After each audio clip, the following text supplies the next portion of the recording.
Who gives a fuck, man? This movie's been out for like a week and nobody even gave a shit about it when it came out. Alright, listen up, listen up. Shazam, Fury of the Gods.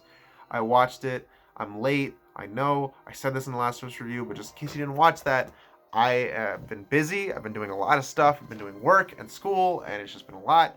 And so I didn't see this movie until later, but I'm going to talk about it now. But I'm going to be very quick about it because let's be real, nobody gives a fuck about this movie, and I feel bad because I don't like saying that about movies because people put a lot of hard work into it. But DC really fucked themselves over. Of course, this movie was going to bomb. When you literally go on YouTube and you announce, here are all the movies coming out soon. Here's all the shit that's coming out, and this movie coming out doesn't. It's not going to matter. Of course, nobody's going to fucking see it. You know what I mean? Like the first Shazam wasn't even that big of a hit. And now that you're saying, hey, this movie literally doesn't matter, of course it's gonna fucking bomb. You know what the fuck were you thinking, man? But regardless of that, what did I think of Shazam: Fury of the Gods? It was alright. Yeah, it's fine. I like the first Shazam. I think it's cute. I think it's enjoyable. I enjoy it for the heart. It is a superhero movie, but I really just like the relationship between Shazam and Freddy or Billy, whatever. It's cute. I love that this story feels more personal than other DC movies, and it's very enjoyable. It's funny. It's a good movie, man. It's a good movie. So, sorry, I'm just checking what time it is. So going into this, I was like, all right, Shazam 1 was good. Let's see how this is, and it's not as good as the first one. It's not even really as close, and that's a shame. It's not a bad movie. I was entertained by it. I had fun. I think it's fine. Zachary Levi's good. Again, just like the first one, Jack Dylan Grazer is amazing. He's probably the best part of this movie, actually. He's the only character that felt like he had any kind of soul or heart to him. The problem with this movie is, and everybody said this, but Billy and Shazam, they do not feel like the same character at all. Shazam feels like just this goofball, and Billy is like a more mature, angsty kid. It's just weird. But, but Shazam 1 I enjoyed because it felt like it was like big with Tom Hanks, but as a superhero movie. And this one just feels more like a generic superhero story. I've seen this movie a lot of times, you know? It doesn't bring anything new to the table. It doesn't feel like we're continuing the story of Shazam or Billy. It just feels like here's Shazam fighting people. Here's a bunch of shit happening, and you're just like, that's lame. And the product placement was embarrassing in this movie. That shit was so obvious. But, yeah, this movie just doesn't have any heart. No characters. Nobody really learns anything. Nobody has like any kind of arc.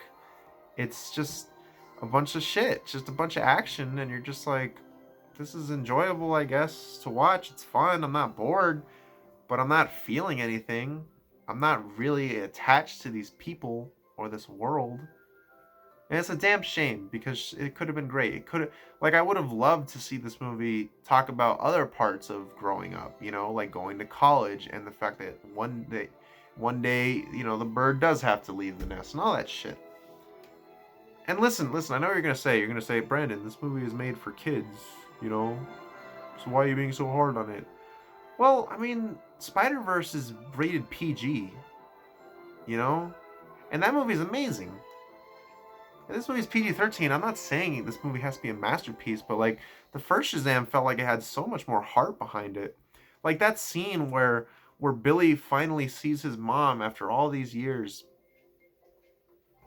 and she just tells him like, I can't take care of you. I don't even really want to. That is so heartbreaking and so real and raw. And it just made me go. I remember when I saw it in the theater, I was like, God damn, that's fucked. That's horrible. There's nothing like that in this movie. There's nothing that really got to me emotionally or made me feel anything. I just didn't really feel much watching this movie. I got a few chuckles. There's some funny jokes. It's enjoyable. It's entertaining. But, superhero movies can be so much more than this, especially DC movies. They can have so much heart and and characters can go on such unique journeys. There's nothing like that in this movie. I felt like Billy didn't change much. Freddy didn't change much,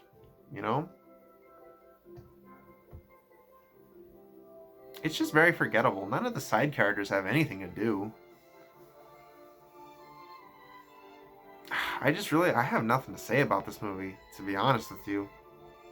Like, it's a movie. You know, things happen in it. There's just nothing really here that I would say, yes, go out and see this because it's great. There's just nothing, man. There's no heart, no great story here. I hate when people are like, it's a superhero movie. I just want to see action. Because then you get movies like this, you know, that just don't give a shit about character and just have a bunch of dumb action on the screen. I like action, sure, but I also like good stories. That's why I started this channel. That's why I sit here and put my camera up. Because I love good storytelling, and this movie just didn't really have that for me. It had some fun action, and that was it. I didn't get much out of it. I kind of honestly, I'm already forgetting this shit. Like, I forgot like half of this movie already. And that's a damn shame. This movie could have been great. You know? Spider-Man 2 is great because it has great action, but it also focuses on the life of Peter Parker. This movie has action, but it just doesn't focus on the life of Billy Batson that much. And that's what we love. That's what made the first movie so unique. Because not only was it like, even disregarding the superhero part, there was a lot of aspects of the first movie that just used the fact that he can grow into an adult. It's like I said, it's like Big. You know?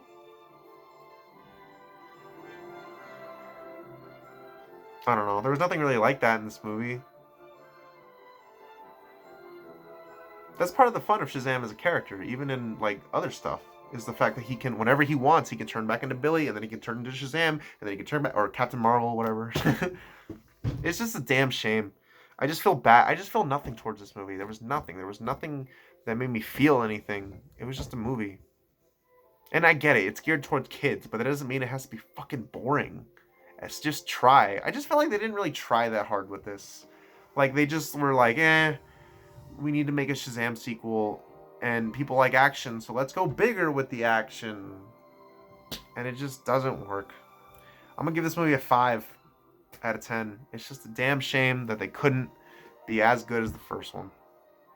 Oh, and I didn't even fucking talk about like a bunch of shit. Like the villains. Helen Mirren is fine, but Lucy Liu, I can tell that she was just there for the paycheck, man. Rachel Zegler was good in it, but like Lucy Liu, and even to a lesser extent Helen Mirren, they really phoned it in. You could tell they were just there for the check. It really felt like Power Ranger villains, you know? No disrespect to Power Rangers, but like, you know, I don't know, man. The villains were just so lame. They were so generic. Yeah, this movie's fine. Oh, and the Wonder Woman scene was just fucking awkward. You can tell Gal Gadot was not there, you know, on set. It's just so awkward. It's like she's talking to nothing. It's just so weird. And then the mid-credit scene, like, it's so long, and it's like it just goes on forever. And then the end credit scene, I just remember thinking to myself, like, okay, obviously there's not going to be a Shazam 3. It doesn't fucking matter what the credit scene is going to be. But watching it, I was just like, is this supposed to be like a joke? Like, is this seriously supposed to... Like, I know. When they made... Like, they're not going to make a Shazam 3. But at the time when they made this movie, they thought they might be. So watching the end credit scene, I was like, are they legitimately trying to set something up? Or are they just joking? Like, is this like a joke? Like, is the joke that this is never going to be resolved? I don't understand. I don't know what they're going for here. That's it. Fuck this movie.